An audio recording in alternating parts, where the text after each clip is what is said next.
Have you ever wondered why some women live alone? No boyfriend, no partner, not even seeming like they're looking for one. The answer isn't loneliness, lack of options, or heartbreak. It lies in something more uncomfortable, more unsettling, something that deconstructs everything we were taught about a woman's role. Because when a woman chooses to be alone, she isn't getting lost, she's finding herself. And that kind of self-discovery doesn't come with applause, likes, or company. It comes with silence, strength, and a kind of freedom most people still don't understand. No, she's not lonely, she's selective, she's not cold, she just got tired of burning for people who never wanted to feel the warmth. There's something profoundly threatening about a woman who doesn't need a relationship to feel whole. Because that shatters the logic of control, dismantles the myth of emotional dependency, and reveals a brutal truth. Most men don't know what to do with a woman who doesn't need saving. And most women are still learning to recognize themselves in that silent, yet deafening mirror of power. Carl Jung once said that everything we deny in ourselves becomes part of our shadow. And many of these single women are actually a reflection of the collective shadow. They are what many dream of becoming, but few have the courage to embody. They don't scream for love. They whisper their choices. They don't put themselves on display to attract attention. They retreat to preserve themselves. They're less interested in charming princes and more in their own peace. And that makes people uncomfortable, because while the world demands urgency to be with someone, these women have discovered the power of being with themselves. The woman who lives alone without a boyfriend isn't lost. She's operating on a different level. A level where nothing is begged for, it's chosen. Where approval isn't needed, presence is enough. And maybe that's why she sparks so much criticism, so much judgment, so many attempts to label or explain her. But what many still don't understand is that behind her apparent absence is a presence that fills, that transcends, that challenges the emotional status quo. She doesn't want just any kind of love, she wants something that doesn't shrink her. And until that comes along, she stands strong, whole, complete. Maybe you don't get it right now. Maybe you think it's exaggeration, pride, or emotional damage in disguise.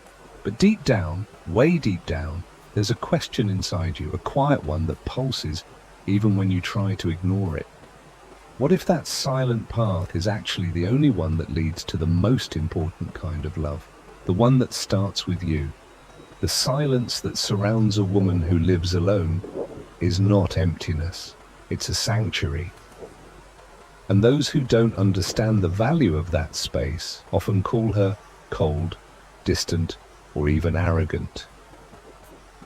But what few people see is that she didn't build that fortress to shut the world out.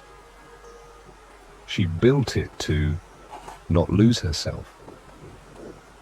Carl Jung also said that everything we don't face in ourselves, we end up projecting onto others. And maybe that's why so many women still confuse solitude with absence, when in reality, it can be the fertile ground for self-discovery. While most people look to fill themselves through external connections, this woman turned her gaze inward. And there, in the vastness of her own unconscious, she faced the ghosts she avoided for years.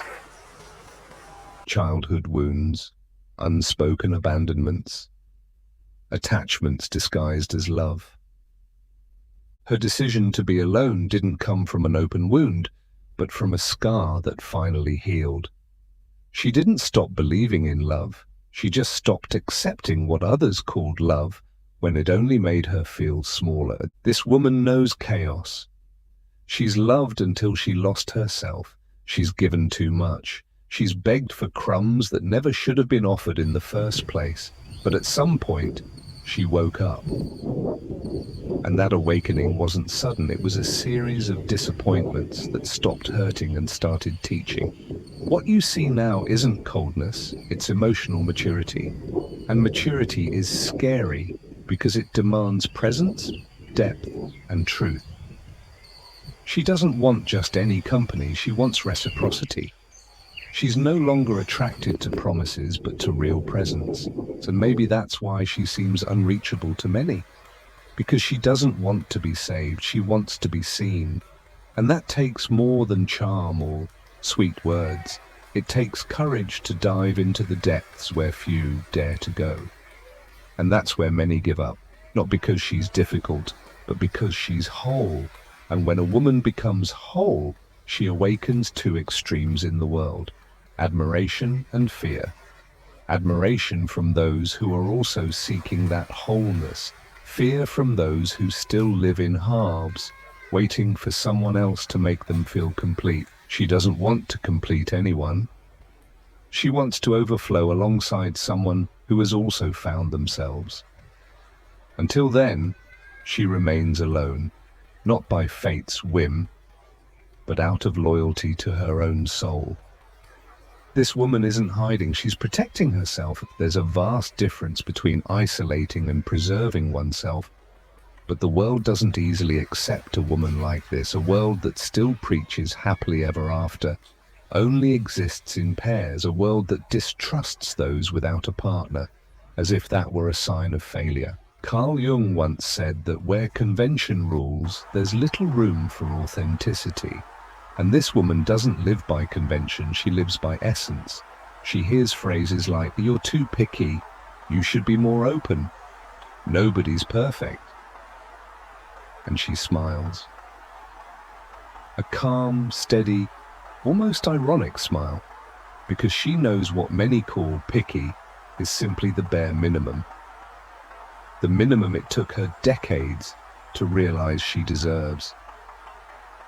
She's not looking for perfection, she's looking for someone mature enough to love without destroying. Someone who's done the inner work she has already faced.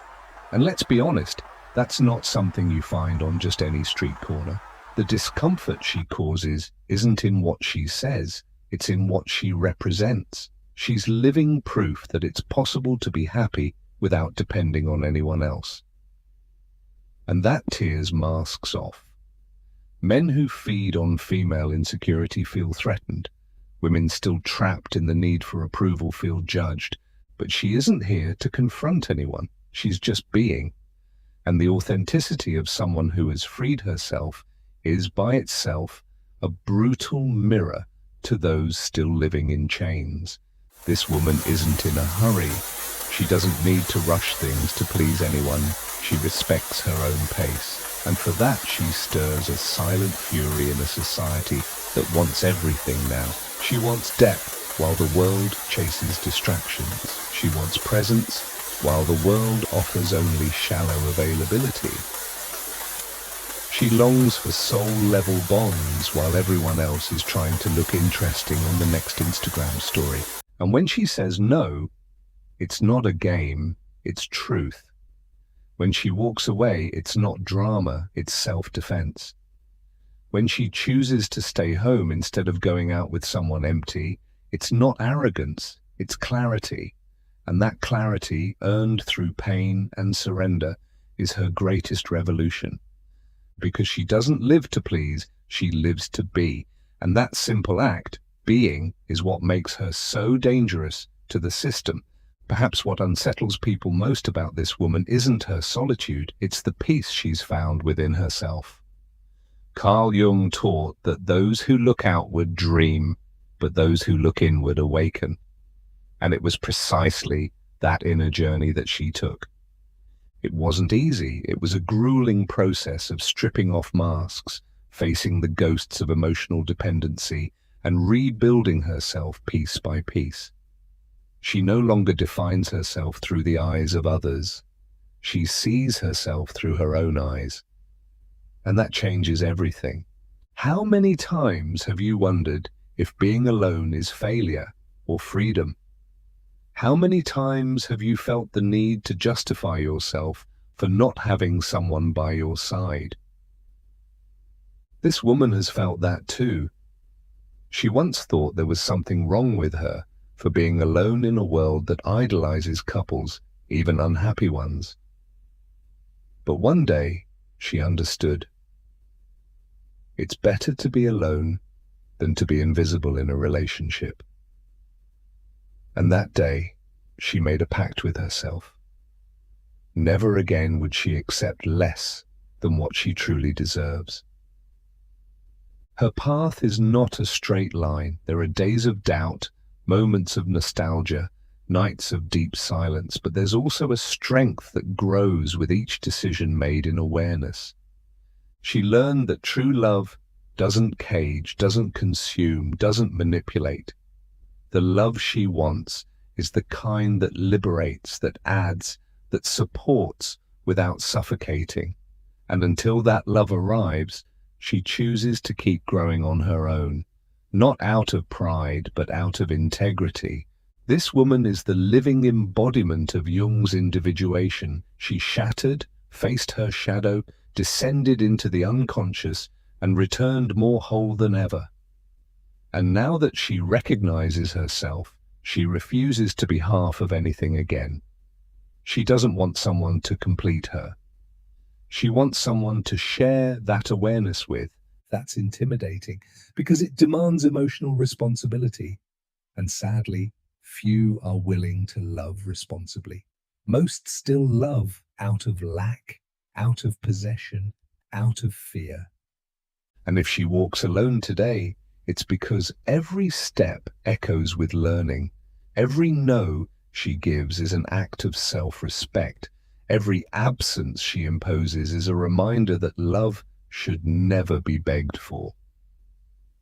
She no longer needs to prove anything to anyone. And that certainty, born from the deepest part of her soul, transforms everything around her. Because a woman who has rediscovered herself becomes dangerous, not because of her weapons, but because of her clarity. The woman who lives alone without a boyfriend is not the same woman who once begged to be loved. Something inside her broke, and it was precisely that break that set her free. Because sometimes, only in collapse does the soul find its new form. Carl Jung used to say that the tree that grows to heaven must also have roots that reach down to hell. And that's exactly what she lived through. She descended into the hell of her own story, faced ancestral fears, inherited pain, traumas that weren't just hers, but those of all the women who came before her. She broke cycles. She said no to relationships that repeated the same toxic script. She learned that it wasn't her job to heal anyone, save anyone, or accept crumbs out of fear of being alone. And when she stopped accepting less, the world tried to convince her she was wrong. But she stood her ground, first with uncertainty, then with awareness, and finally with invulnerability. Because someone who has lived in their own abyss no longer fears absence. She learns to nourish herself with silence, to warm herself with her own presence. She's not unreachable. She simply no longer allows herself to be invaded. There's a world of difference between opening your heart and letting yourself be torn apart. She opens, yes, but only for those who come in truth. Not with rehearsed speeches or empty promises. She's seen enough to tell the difference between presence and performance. Her intuition has become sharp. Her energy is a filter. She can sense from afar what lacks depth, and she doesn't hesitate to walk away. Her transformation isn't superficial. It's archetypal. It's as if she's tapped into an ancient wisdom, an old memory that women weren't born to serve, but to express. Not to be shaped, but to overflow. And in accessing that memory, something awakened in her. A wild woman.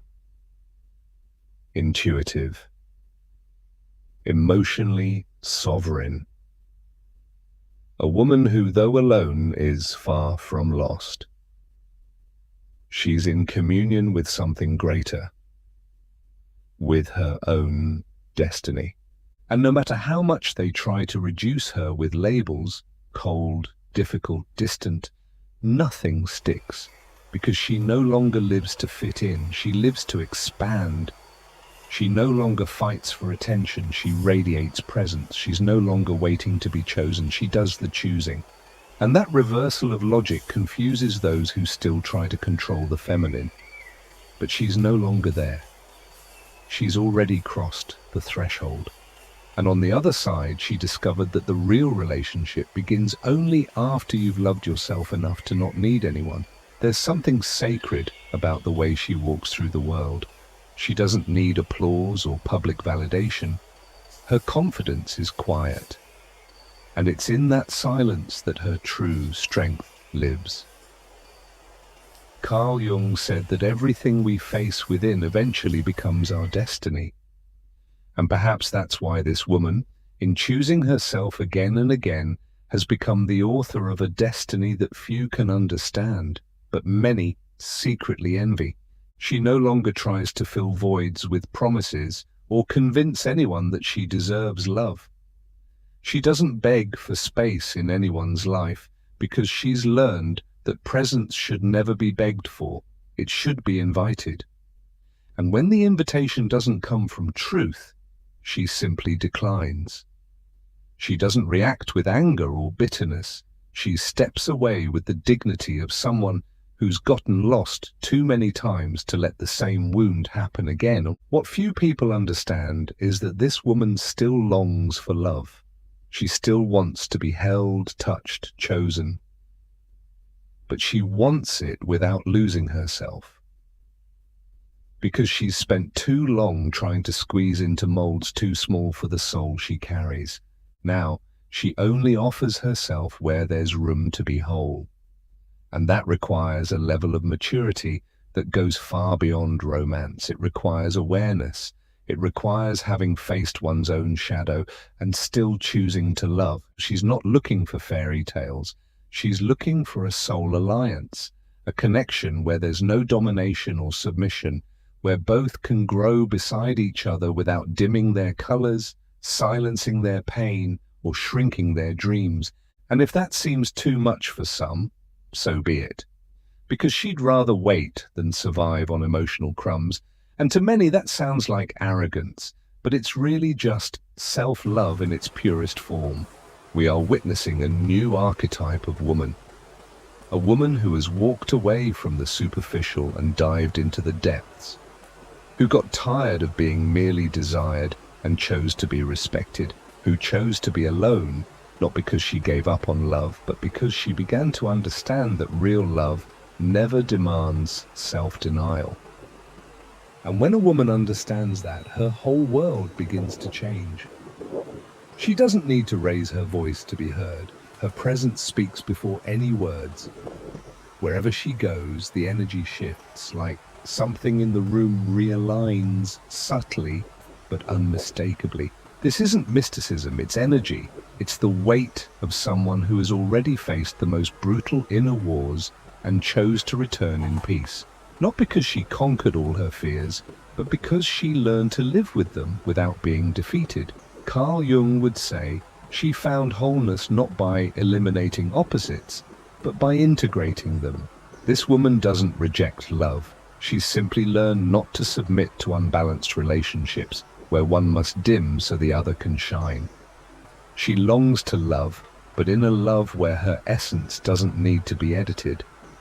A love where she can be both shadow and light, laughter and tears, silence and storm. Because she realized that those who only love the pretty parts haven't yet learned what love truly is. And those who demand constant sweetness still don't understand the beauty of bitterness, so necessary for growth. She's too whole to settle for halves, too free to accept prisons disguised as care, too sensitive to endure shallow bonds, and at the same time strong enough to keep choosing this path. Even when it hurts, even when it's lonely, even when it's misunderstood. That is the journey of an awakened soul. giving up instant validation in exchange for deeper truth. Deep down, the world fears women like her.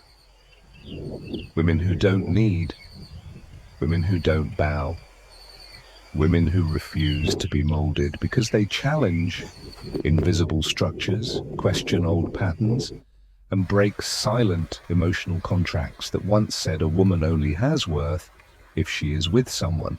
And when she breaks those contracts, when she rewrites her own narrative, she inspires others. And that, for the system, is dangerously revolutionary. So she continues, sometimes with tears in her eyes, sometimes with her chest held high, but always with her feet firmly on the ground, because now she knows she's not alone, she's with herself. And after everything she's lived through, that is more than enough. The love that comes after that won't be salvation, it will be celebration. It won't come to fill her, it will come to overflow. When a woman chooses to walk alone, the world rushes to convince her she's making a mistake. But deep down, she feels something aligning within her. It's not pride or rebellion, it's a rare kind of wisdom that can only be born in silence. The same wisdom Jung called individuation, the process of becoming fully who you are, without masks, without compromise. And when that happens, nothing outside her has more power than the truth that pulses inside her chest. That truth doesn't need to shout. It can show itself in the way she quietly closes a door without resentment, in how she withdraws when the environment no longer nourishes her, in the way she smiles in peace, even with no one by her side, because she discovered that being alone is not a punishment, it's a vow of loyalty to her own soul. And the soul of an awakened woman does not submit, does not dim, does not beg, it simply is. And that is enough. The world will keep trying to tell her she's missing something. It will keep offering distractions, plastic princes, love made for display. But she's already seen behind the curtain. She's already understood. It's not about finding someone. It's about never losing yourself again. And when that realization blooms, everything changes. Desire becomes discernment. Lack becomes choice. Waiting becomes a path. And what once hurt now teaches. What once bound now sets free. You can feel it deep inside. That stirring, that spark. Maybe it's a memory, an old wound, a nostalgia that never made sense. Maybe it's the image of a woman you once knew, or the woman you've become. In either case, something within you is asking to be seen more clearly. Something that no longer fits in old molds. Something that, if you let it, could completely transform how you relate to love, to others, and most importantly, to yourself. That woman who lives alone is more than just someone who doesn't fit the mold. She is a living symbol of emotional freedom. A reminder that it's possible to rebuild without hurry, without fear, and without needing to prove anything to anyone. She doesn't walk ahead of anyone, but she doesn't follow either. She carves her own path, unique, inviolable. And along that journey, she lights little fires for others who are waking up too. If something inside you was touched by this story, maybe it's because deep down, you too are ready for a new kind of love. A love that begins with reconciliation with yourself. A love that feeds on silence, presence, and truth. A love that can't be negotiated, begged for, or disguised. And if that love hasn't come yet, maybe it's because you first needed to become the woman who no longer accepts less than she deserves. And if this message found you at the right moment, or awakened someone you forgot was living inside you, then I invite you not to keep it to yourself. Share this video with other women who need to remember their own strength. Like it, comment, and subscribe to this channel. Not out of impulse, but out of choice. Because when something touches the soul, the least we can do is let it keep resonating within us and through us.